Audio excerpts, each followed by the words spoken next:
ख़वातीनो हज़रात, जब भी आप अपने दिन की शुरुआत करें तो अपना दिन अल्लाह के साथ शुरू करें। हर सुबह जब भी हम उठे तो हमें अपने अल्लाह के पास जाना चाहिए और कहना चाहिए कि ए अल्लाह, मुझे रास्ता दिखाओ, मेरी रहनुमाई करो कि मुझे क्या करना चाहिए, कहाँ जाना चाहिए, मुझे मेरी मंजिल का रास्ता दिखा दो। ए अल्लाह, अपने मामलात को हल करने के लिए मुझे समझ दे, मेरी रहनुमाई फरमा। अपने आप को अल्लाह के सामने झुकाएं और उसे ही अपना सब कुछ मानिए। अपने अल्लाह से कहे, ए अल्लाह, तू जानता है मेरे लिए बेहतर क्या है, तू जानता है कि मैं अपने काम को बेहतर तरीके से कैसे करूं।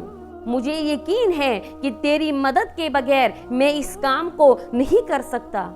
ए अल्लाह, मेरी मदद फरमा, मेरे लिए जो सही दरवाजे हैं वो खोल दे, मुझे वो रास्ता दिखा दे जो मेरी मंजिल को जाता है, मेरे रास्ते में मौजूद रुकावटों को दूर कर दे और मेरा काम आसान कर दे।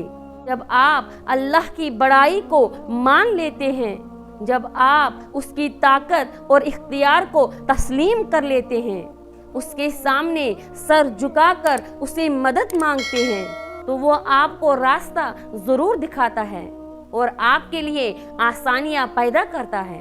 लेकिन आज हम अक्सर अपने प्लान्स खुद ही बनाते हैं। हम अपने आप को बड़ा एक्सपर्ट समझते हैं। हम अल्लाह से कोई रहनुमाई मांगे बगैर ही अपने प्लान्स खुद ही बनाते हैं। आज के मौजू में बस इतना ही। मिलते हैं इंशाअल्लाह दोबारा किसी नए मौजू के साथ। तब तक के लिए अल्लाह।